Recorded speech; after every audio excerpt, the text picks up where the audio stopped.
और यहाँ आपको अपडेट करेंगे। इस्लामाबाद हाई कोर्ट ने अटॉर्नी जनरल को शायर अहमद फरहाद को 4 दिन में बाजियाब कराने की हिदायत कर दी है।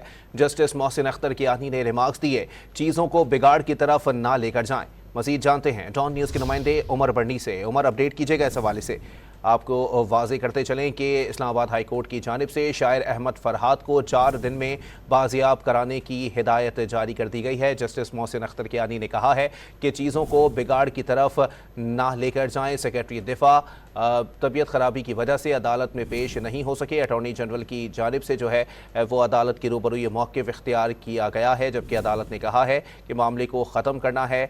और साथ ही साथ उन्होंने वाज़े किया कि चीज़ों को मज़ीद बिगाड़ की तरफ ना लेकर जाएं। वाज़े आपको करते चलें कि इस हवाले से कि इस्लामाबाद हाई कोर्ट ने अटॉर्नी जनरल को शायर अहमद फरहाद को 4 दिन में बाजियाब कराने की हिदायत कर दी है। जस्टिस मोहसिन अख्तर कियानी ने रिमार्क्स दिए हैं कि चीज़ों को बिगाड़ की तरफ ना लेकर जाएं। सेक्रेटरी दिफा तबीयत ख़राबी की वजह से अदालत में पेश नहीं हुए। अटॉर्नी जनरल की जानिब से ये मौक़िफ़ इख्तियार किया गया है।